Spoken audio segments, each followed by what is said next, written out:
So today my guest is Deanna Yates. Deanna and I just met not too long ago on Facebook, and today we are meeting for the first time face to face. Deanna has her own podcast called on oh Wannabe Clutter Free. Oh my gosh, no, The podcast is Wannabe Minimalist. God. What is wrong with me? It's okay. I didn't write it down, and that's what's wrong with me. I do We the walk we same. walk the dog after work, and that's why. Okay, I'm going to be editing this one. Um, Just start again. It's fine. um, so today my guest is Deanna Yates. She and we met on Facebook not too long ago. We're meeting face to face today for the first time, and she has a podcast called Wannabe Minimalist, and she has a lot of episodes. She's got a lot of experience in this. So, Deanna, welcome. Thank you so much for being here. Oh, Amy, thanks for having me. I'm thrilled to be here. Yay! So, Wannabe Minimalist. Are you a legit minimalist? So that term I think is very loaded, and I think it has a lot of different meanings for a lot of different people. So I say wannabe because look, I'm a suburban mom. I have a 9-year-old daughter. To say that I'm going to have 100 items is not realistic. But to strive to be intentional about the things I bring into my home and be minimalist in my purchasing of new items, yeah, definitely. I definitely feel like I treasure experiences over things. I For me, it is just more about intention than it is about the set number of items we have. Like I want to make sure that the things we keep are the things that actually serve a purpose for us, and so that's Mm, kind of where that part comes from. Yeah. wow. Is 100 things? Is that like a firm rule? No, I mean there's a guy out there that talked about only having 100 personal items, and I think people just see through this kind of stuff now because it wasn't like there were only 100 things in his house because he was a dad, he was a husband, he had a kid, right? Like so it was his personal items, not necessarily all of the things. And so I think it can get really complicated when people are like, well, how many of these things do I need? And it's like, well, how many feel right to you? Like there's no set number, there's no life is life is what you make of it, right? There's no Right. set. And for me it's always just striving to be a little bit better, do a little bit better, be a little more conscientious about what I'm doing, learn from past mistakes, learn from purchases I made that weren't the best choice. And just I just love that, being learning, being curious, and just taking life as it comes and not being so rigid with myself and with other people, right? Right. Oh my gosh. Yes. The rigid part is it's so spot on because people feel like you have to be like you're all in or you're all out. And that's just Yeah. it's unreasonable because we're human, like you said, and Yes. we have lives and it's not, everything is not about the stuff that we have, and I think that's so awesome.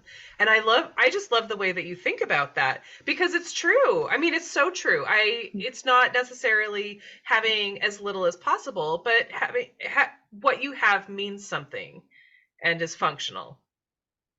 That's amazing. Very cool. Yeah. And how did you get here? Have you always been had that mindset?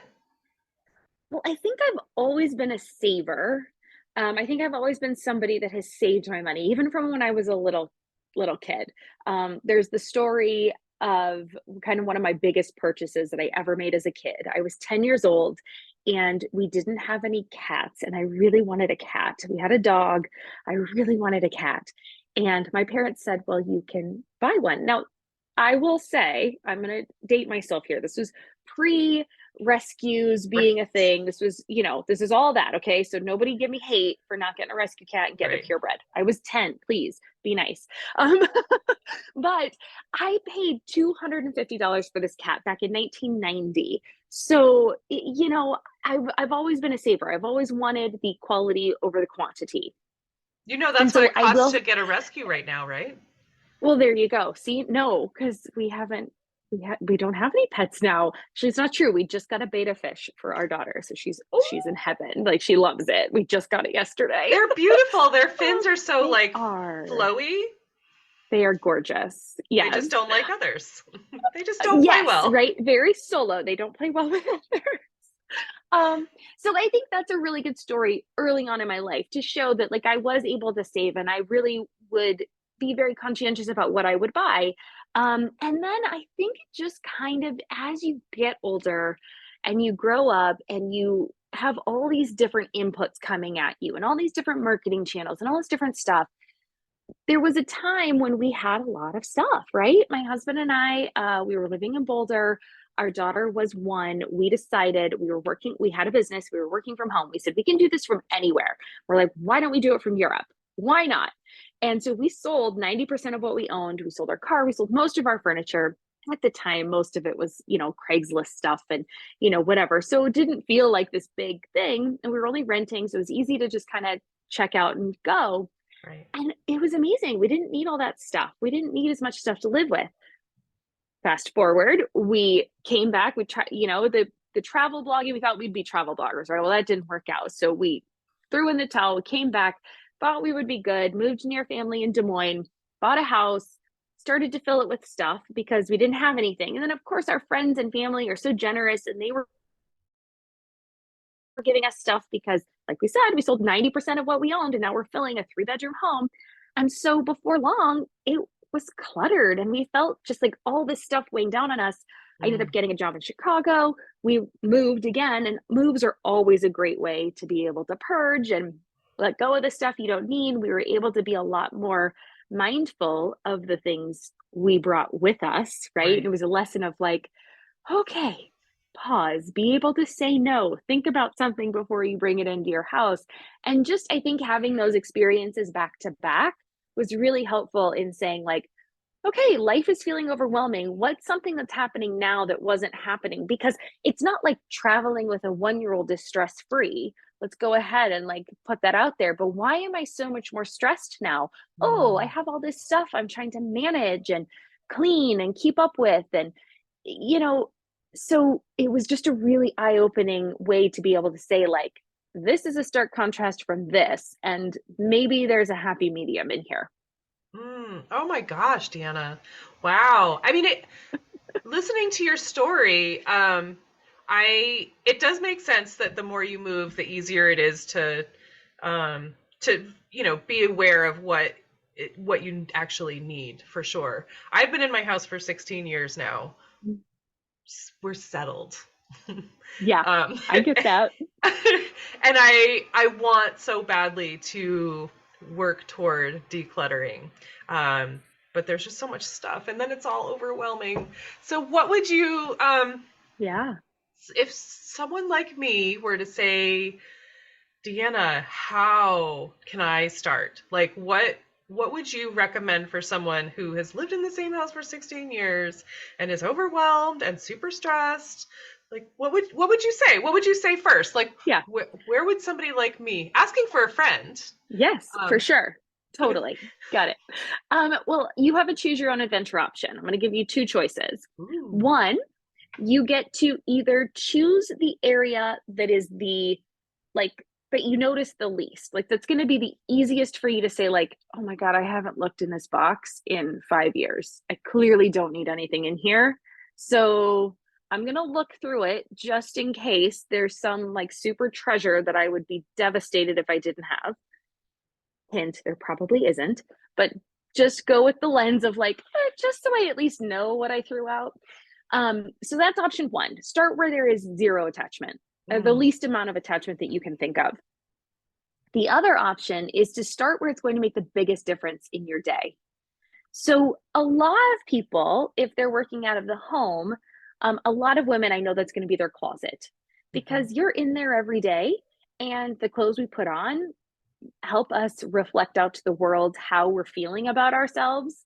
It is, for better or for worse, it's the costume we put on to the world.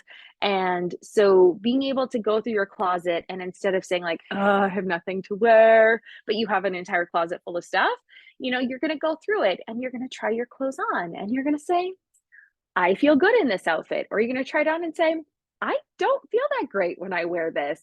And give yourself permission to let go of those clothes, because the more we hold on to the things that we don't actually feel good in or feel good about, it hides the stuff that we do love. The stuff we do love gets buried in it. And so it's not that you can't keep those things that are just so, fine, you can, but it just makes it harder to find the things that you love. It makes it harder for those things that you love to come toward you. And then you actually save those things that you love because you think, well, those are my special things. But you are special. Every day is special. From, if you listen to anybody who has lost a loved one or gone through a traumatic experience or suffered a natural disaster, things you didn't see coming, you start to then treasure those days you had. The regular, everyday life, it's special. And so we need to treat it as such and use those nice things. Don't save them for a rainy day, because moths could get to them. A fire could come. There could be a flood. You could change sizes. Like, the things you love may not be there when you actually want them. So use them today. Try on all your clothes. See if you like them. If that's too much, just start with like one section. I try not to like overwhelm, because especially if you haven't gone through your stuff in a very long time, it can be very overwhelming to go through an entire category of things. Like, if you take clothes, that might be too big. Try pants, try t-shirts, try jackets, try, and then especially as we get through a season. So we're coming off of, right, as we're recording this, we're coming out of fall or out of winter and into spring. So you're going to then have, what are the winter coats that I had that I didn't wear this season? Because if you didn't wear them this season, newsflash, you are not going to wear them next season. You just aren't. So that's kind of where I like to start, especially as we're changing seasons. It's a really good place to be able to say, like, all right, I didn't wear that. I'm not going to wear it. I know I'm not. Oh, I feel like you can see into my soul. Wow, that's really awesome. I love the way that you word it, because it can feel really overwhelming. And I feel like I know that I have a little bit of the hoarding gene. My mom was pretty bad like that. But I'm constantly trying, like, a little bit here and there. Like, I'll take old clothes that I change sizes. I'll take them away to the food bank, to the clothing bank. And, but it's just like, it's a bag here and there, which, it does feel good, but there are still a lot of clothes. And it's not like I have a ton of clothes. I just have, dresses that may or may not fit me now. But then, what if I lose or gain? Yeah. That's the hoarder in me. I know it. Like, I get that. But what if? Well, and I had to come to terms with the fact that I'm not a dress wearer. I don't wear dresses. And it's just a personal preference. Like, it's just not something, I know that's not going to be the thing that I reach for. Right. I am a jeans and, I'm a tighter jean and a slouchy shirt kind of girl, right? Like, or I'm a shorts. I'll wear, some skirts, but I'm just not like a long dress, never going to happen. So sometimes you end up with those things in your closet and you think, that's interesting that I bought that, because I'm really not that kind of a person. Yeah. I don't wear those things, but I have them for weddings. Right? Well, keep the one that you love and you feel amazing in. I mean, I'm at a stage in my life where I don't really get invited to many weddings anymore. I was talking to a friend of mine. She's like, oh, we went to my second cousin remove's wedding last weekend. And she's like, I hadn't been to a wedding in ages. And I'm like, yep, I haven't been to a wedding in ages. And the next time I'm going to go to a wedding, it's either going to be my niece and nephew, they're in their 20s. So there's the next set I'll go to, and that's 2 weddings. And then my daughter's friends. Like, that's at the point where I'm going to be at. Like, there's not going to be that many in between. Your 9-year-old daughter? My 9-year-old daughter, yes. This is how far it's going to be between when I'm going to need to go to a wedding. So it's like, I have one nice dress in case we get invited somewhere. And that's it. Like, I don't go out. Like, I don't need nice formal things. I don't work in a corporate setting anymore where I'm going to corporate events. And these are the things. Right. So without dresses and stuff in your closet, No, seriously, what do Yeah. you just have it empty, or do you put other, like, do you have like a filing cabinet or Let's see. something? So our closet, I actually redid it when we have a small walk-in closet. So I redid it when my husband was on he was on a trip with some friends. And so it was kind of like I get into really like Yep. it's like that's like my little devious like place. Yeah, you I'm have the like, house oh, to I'm gonna yourself. I'm gonna rip out this closet and put in organizers. This is what I do for fun when I have late nights to Yep. myself. I'm a little strange. I do the But same thing. I painted our bathrooms when my husband was away for 2 weeks. there you go. See, we're meant to be friends. Um, and so basically, I put in, it was kind of just like one rack, like a U rack all the way around. Okay. So I just divided it and I put in, so we have a dresser in our bedroom that I am getting rid of. There's nothing in it. There is nothing in it. It's currently the stand for the TV, and we just need to come up with a time to put the TV on the wall. Yes, I'm one of those people that's a minimalist that has a TV in my bedroom. Don't shoot me. um, and so, every once in a while, it's nice to have it, especially when we're going to start having sleepovers and the kids are going to be in the house and I want to be in my room. Right. There are different phases. And so Oh the my gosh, closet your has, daughter is just about the age when she's going to start doing that. Oh, I well, didn't know, you, it's she had happening. someone over last week. Yeah, it's happening. So it's here. But so I got two like bookshelves actually from IKEA that have drawers on the bottom. So it's like three shelves and then two drawers. So the drawers have our underwear and our socks and bathing suits and Right. tights and things like that for me, my husband. And my husband's is just his underwear and his socks. And then I put two hanging bars on his side, and then I have a tall on mine. And like I said, it has the one dress, it has like a jumper, it has coats. So like I do have one long coat that I still have in there. Um, and then then the other side is just my like hang up shirts. And then I actually put the hamper under the lower hanger. And normally the lower bar is just like my drying stuff that's drying. Okay, Yeah. so there's a part of it that's probably empty. It's a small closet, so it's not super empty, but it's not Okay. stuffed. Like all the hangers can move quite a bit. Oh my gosh, yes. That is terrible, and that is part of why I've been going through myself, because I'm like, I have like push everything away. Yeah. Why is it the closets? What is wrong with us? Why do we do that? Well, it's just like I said, I mean, and part of it is because we traveled so much, right? I mean, because we traveled, we did two stints of traveling. After we lived in Chicago, we traveled again, which is what I was telling you before we started the interview. And so the first stint was when our daughter was 1, we did 6 months. And the second stint, she was 5, and we did almost a year and a half, not quite. And that second time, we just did carry on for the first part of the trip. And then we came back, we did a visa reset, and we did 7 months, almost 8 months in Germany, specific Munich. Like, so we were there in an apartment. She went to kindergarten. And that time we did actually take a full suitcase with stuff. But Okay. yeah. All right, so you did Spain and Germany. But then the 6 month stint earlier, where did you? So yeah, so the first time when she was 1, we did a month in each place. We did Airbnb, and we would stay for a full month in each city. So we started in Granada, Spain, and then we started in the UK. Sorry, we started in a little village called Buckton. It was just north of London, about 70 kilometers. And then we did, gosh, okay, this is going to take me back. It's going to take a minute. So from there, we did a 10-day road trip in Scotland. Then we went across to, did we do Germany at that point? Maybe we did Germany, and we did Greece for a week. We did Athens for a week. We did Granada, Spain. We did 𝗚𝗿liche, Switzerland. We have friends that live in Switzerland, so we stayed with them. Wow. And With a 1-year-old. yeah, with a 1-year-old. Yeah. That's Yeah. amazing. Awesome. We had a travel crib. That time was not carry-on only. We had our big suitcase, but we had a travel crib that actually fit in our suitcase, which was amazing.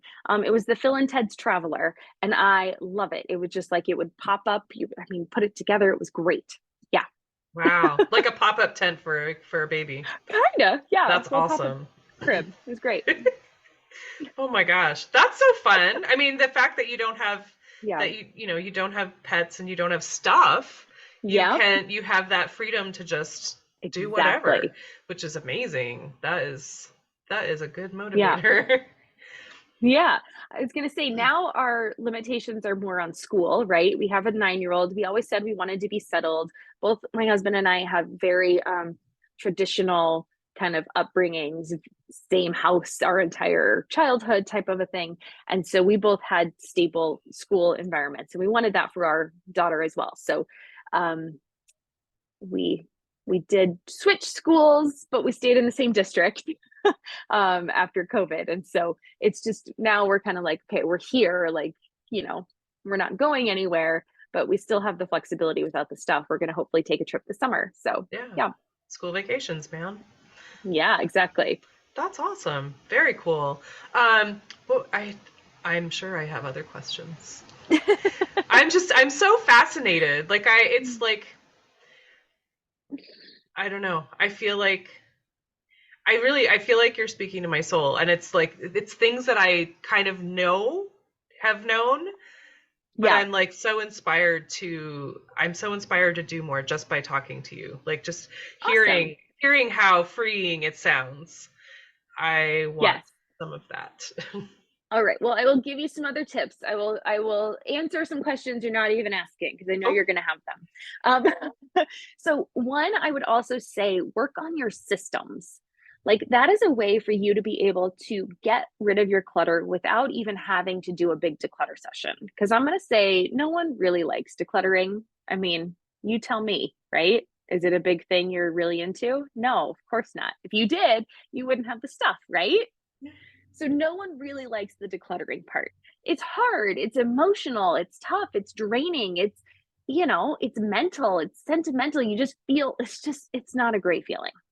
So one way you can make the process easier is by having just different little systems in place. Set up a central donation box mhm. in your house. And every time you come across something that you're like, eh, pop it in the box, right? It doesn't just magically disappear. You're going to have to take the box at some point, but at least it gives you a place to like put your stuff that you're like, I don't think I need this.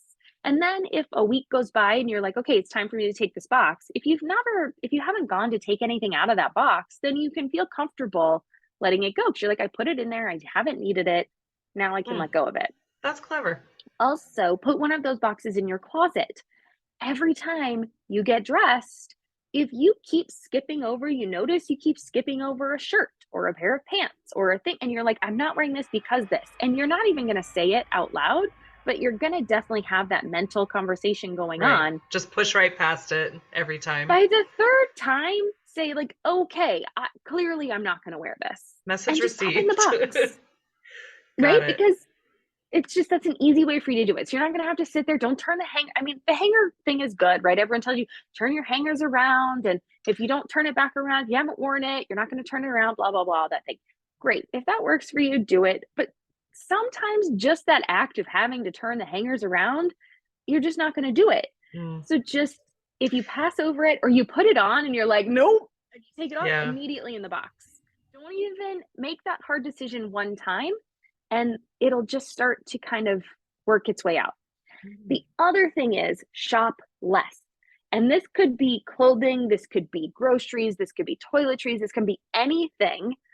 Use up what you have, make an inventory of it. Like if you're like, okay, I got toothpaste, right? How long did it really take me? I opened this tube on. You can even just start it in a notes, start a sheet docs, Google Docs or something.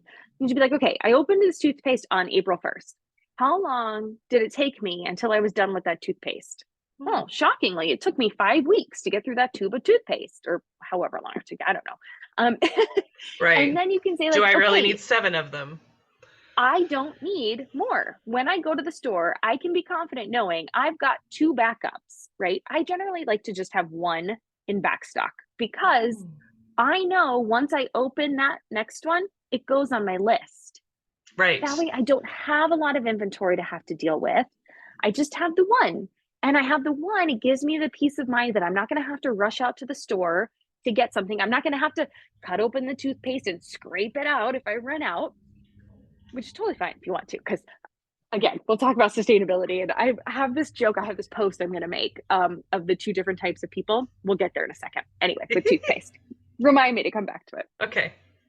But those are the kinds of things that are like, we stock up on things because they seem like they're a good deal. They're on sale at the time. We don't want to miss the deal.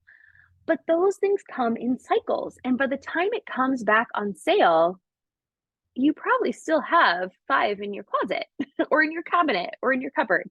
And so I think we can just say like, okay, this took me just being a little more aware of the things we have. Like this took me this long to get through. My deodorant takes me a couple months to get through. My shampoo bottle, oh my God, I haven't bought shampoo in 4 months. Like I don't need that much in back stock. Or just totally bypass that and just have one. And then, when you open that back stock, it goes on the shopping list and you buy it next time you go.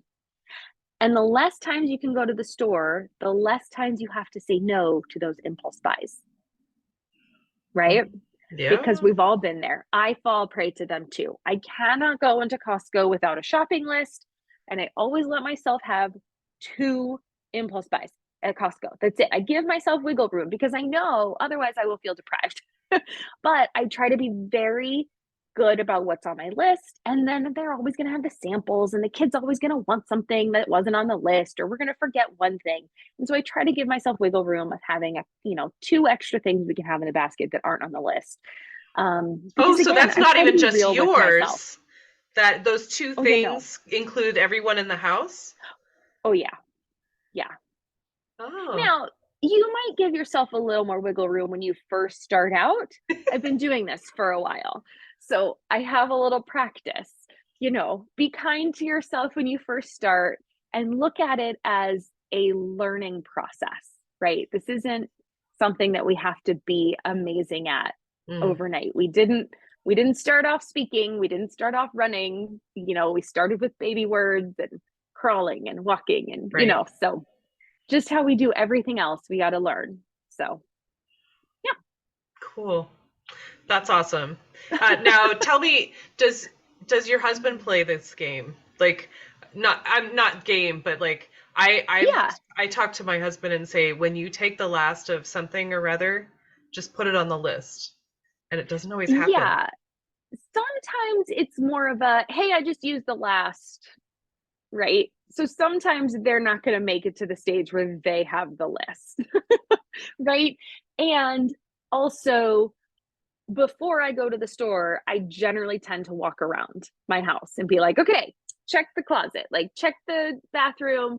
We got a toothpaste, we've got the deodorant. Okay, everything's here, right? Like you start to understand, like I said, this is a process. I keep my stuff in the same place. So I know where it is. Right. I know where to check. Well, and you have less stuff, like so it's not so. Yes. Right. Yeah. Gotcha. So I have my cabinet that has my back stock in it, and I know where to go. So it makes it a little bit easier to then do a quick scan. Wait, I think we're on. Did you use the last toothpaste? Oh yeah. Okay, great, got it. So yeah. Cool. And just being like, right, we all make mistakes. I make mistakes. So I don't try to hold people to a perfect standard. I'm just like, oh yeah, right, it's a busy day. We forgot something. No big deal. So, yeah. Okay, that's cool. So what was the thing that we're gonna come back to? Okay, the toothpaste. So I know you talk about sustainability, and so one of the things I like to do is I like to use every last ounce. I try to use everything up. And so I have this post of there's 2 kinds of people when it comes to toothpaste. The one that like I take the toothpaste and I like run it along the edge of the vanity and I get it all at the top and I like squeeze out like every last drop of toothpaste. And my husband's just like, okay, here, I'm going to squeeze this one. Like he gets the new one and squeezes it out. Look at how much easier this one is with all the toothpaste in it. Yeah. So does he play the game? In some things, right? Yeah. We all play the games and the things that matter to us. Right. And not in all the same ways. Totally. Yeah. Well, we are human beings and we have needs. That's really cool. If we were the same, life would be boring. Right. So, okay. So toothpaste. Was that the whole thing? That was it. That was it. Okay, Just the there are two two different types of kinds of people. people with toothpaste. Yeah, with toothpaste. Gotcha. I've been making my own tooth powder for a Oh, bunch of years, but I have really bad teeth. And so the dentist told me that I should use a special toothpaste, which just drives me crazy because I hate the mm, tubes for that yeah, reason. Like I just, yeah, and then there's the waste part, which is just hard. But yeah. so that's a struggle for me. I get that. Yeah, But I use I have Quip, lots of which struggles. is supposedly recyclable. So What yeah, is it called? I think it's Quip. So QUIP. It's Oh. a they deliver to you. It's like every 3 months. It's like a subscription, but it's Oh. they claim to be more sustainable, and their packaging is all recyclable, and the tube is supposedly recyclable. So Oh, that's cool. There's also a company yeah. called Bite, and it's like little tablets that you can buy Ooh, and all right. just chew them and then brush your teeth. I have some of I those. will have to check that out. Yeah. We Cool. actually have a refill store that just I opened love up in our town, stores. and so they have stuff like that. Like I bought mouthwash tablets. Oh, Mm, yeah. yeah, I love that. but it's cool to not have to deal with the packaging, especially Yes. with a refill. Yeah. Like you can just bring your old one. Right. I Yeah. do love that.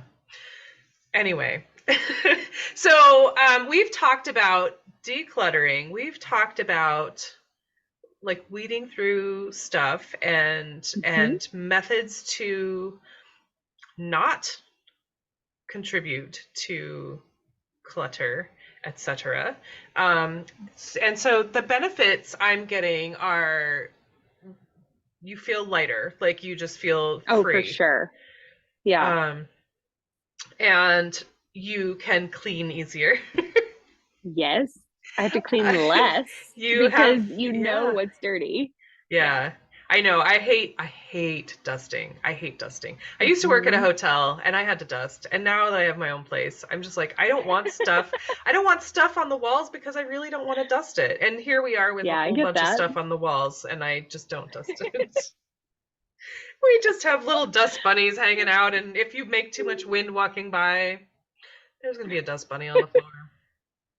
But so then, the benefit of that would be your house is cleaner and you feel it must just feel so much better. So I'm going to be working on that. I might just Yeah. and so you were saying that you are working toward a coaching business. Yes. Yeah. So I'm hoping to do this kind of a thing where I'm talking to people more on a one-to-one basis. Because right Mm. now I'm just basically giving people free advice through the podcast. But I've found that it's not, it's definitely beneficial. There's lots of nuggets on there and 146 episodes. So you're definitely going to learn something there. But I do feel like this more, I love speaking to people. I love, kind of diving in and figuring out what it is that really are their problems, right? What are the things that really, what is that one thing that if they could just tweak it a little bit would be that first domino to fall and just Mm. really help you kind of on that journey and just letting go of all the chaos, because I found that when I had stuff, like so much stuff, I can't concentrate. It makes everything else chaotic. I'm spinning plates. I'm just, everything is going and I can't focus. Hmm. And that wasn't who I wanted to be. That wasn't the mom I wanted to be. That wasn't the wife I wanted to be. It wasn't the woman I wanted to be. And so by letting go of the stuff, I'm able to focus on the stuff that matters. And I want to help other people do that. So, yes, I'm working on um, creating probably a program that would be more of a group coaching session where people could also learn from others, because I think sometimes we can think we're in this silo all by ourselves and we're the only person that's experiencing this problem and we're the only ones that have all this stuff, and we get so embarrassed by that and it holds us back. It really does hold us back in how we present ourselves to ourselves and to the world. And I just want the world to be filled with women that are just lit up and just want to go out into the world and just be on fire to do whatever they believe in, make the world a more eco-friendly place, and not be held back by this, I feel like women, when they have a lot of stuff, they just feel like they're holding on to a dirty little secret almost. Like they Hmm. don't feel like they're really who they want to be. And so that's what I really want to help with. Yeah. Oh man, that's amazing. And so if 146 episodes, you said the 146th drops tomorrow. And this is Yes. all about decluttering and systems to make your Yeah. life easier. You know some Yeah. stuff, man. I've got stuff all over. It's really fun. So what I love is it's not just decluttering stuff. Yes, it's decluttering your stuff, it's organizing with systems, it's mindsets behind letting stuff go. This week I'm talking about that idea of trying to find the perfect recipient for your stuff and how that's a hurdle that people let themselves kind of that hold people back because they think like, I think there's a guilt that we have this stuff, and if I don't get it to the right person, it's going to go in the landfill. And, I feel guilty because I spent a lot of money on it. So I want it to go and be used and all this kind of stuff. Um, and I think we just have to understand that, once we buy it, it is going to go in the landfill. The problem is, once it's made, it's going to go in the landfill at some point, whether we're the ones using it, someone else is using it, it doesn't get purchased. So I think there's a lot of that guilt that we put on ourselves that isn't helpful to Mm. us in the long run because it just holds us back. And I'm not saying go hog wild and buy all the stuff. Clearly, I don't want us to go buy all the stuff. But I also don't want us to feel bad about this is where that non-judgment kind of letting go and learning and understanding that life is a learning experience comes in Hmm. of just like, okay, maybe I made a mistake on that. I'm going to be better next time. And being okay with that. And then my guests are all over the gambit. So I talk a lot to moms. So I've got, you know, guests that have talked about parenting, guests that have talked about picky eating, guests that have talked about other minimalists on the show and kind of what their life is like. I find those episodes to be really fun too. So I've got all sorts of fun things on there that'll help. That's so cool. That's so cool. I think I just listened to I think I listened to the picky eating one. Oh yeah. Oh, Dr. Sam, she's fun. Yeah, Yeah. she's great. Oh my gosh. So that, gosh, you just, I love when I kind of have an idea where the conversation is going to go, and then it's just so much better than I could have imagined. I'm so Mm. grateful to you for doing this, Deanna. I'm so glad for your Oh, thanks. journey. I'm so glad that our paths crossed and we get to have this conversation. So when I say the word sustainability to you, what does that mean? Because like I It's would say being, like minimalism, yeah, it's also a very complex word. for sure. I definitely agree with that. For me, it's being mindful of what you are using. And so it might not necessarily be right for you. Sustainability, you were talking about making your own toothpaste. That's not a route that I'm going to go. But it's be mindful that I don't buy the 7 tubes of toothpaste. I buy the 1 tube of toothpaste that I'm going to use up, and I will Mhm. use every last drop of that toothpaste. But it's being mindful of the things that we bring into our home. It's understanding like, okay, I don't need I don't need, I don't actually wear that many clothes. So my closet is not filled with that many clothes. I wear a very neutral color palette.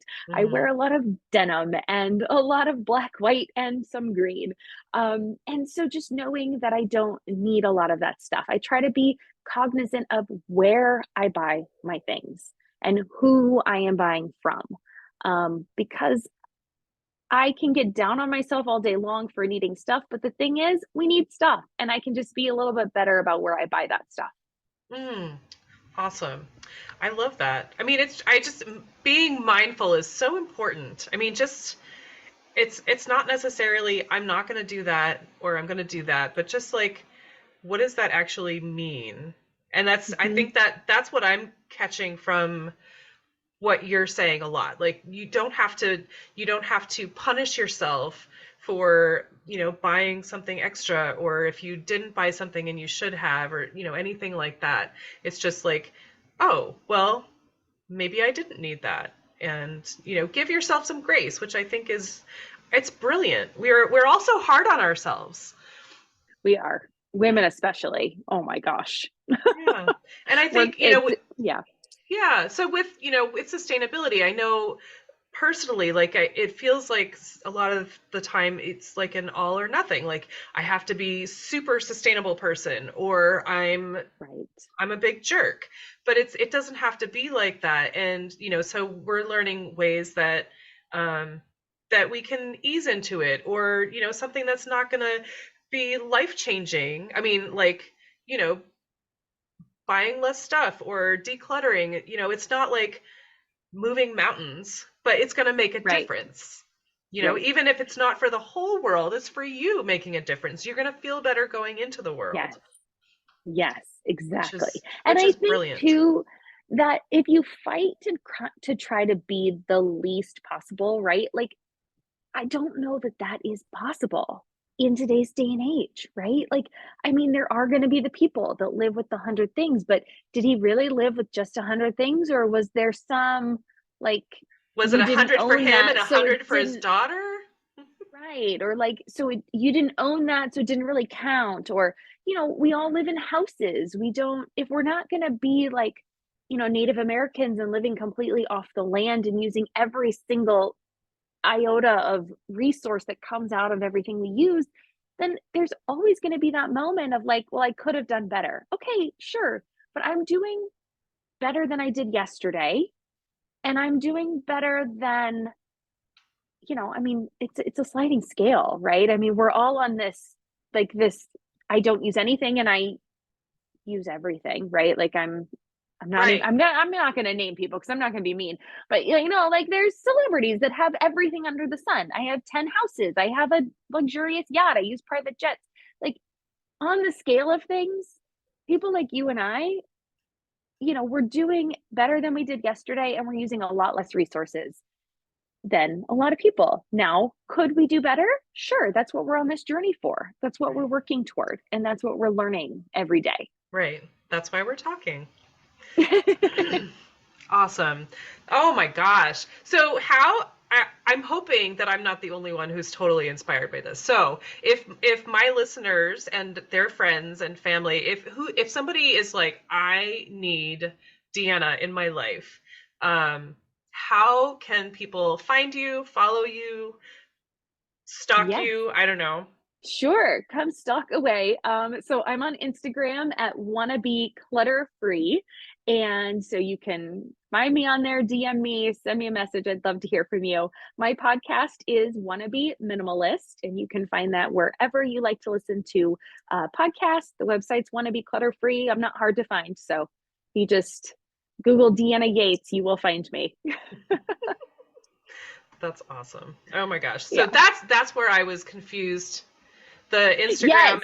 and the podcast have Yes. different names, but it's the same meaning. Okay, Yes. cool. I'm not crazy. I You are confused it. not. You are correct. The Yay. podcast is just oddly named. Not oddly at all. I have been following what is it, Joshua Becker, the wannabe Oh yeah, or what is becoming it? minimalist. Becoming Minimalist. Yeah. And yes. Yeah, I've been following for many years, and there are a lot of really Yeah. great posts that are inspiring, but it's so different to hear it than it is to read it. Yeah. Like to see your face and how bright your house is and how clean it is, and I'm Oh, like, thanks. yeah, I have some work to do, but it feels more attainable in the way that you say it. Not like you have Thanks. to get rid of all these things and you have to have nothing and you have to live in a tiny house and I have too much stuff for a tiny house. That is okay. I think we as a family would kill each other in a tiny house. More power to people that can do it.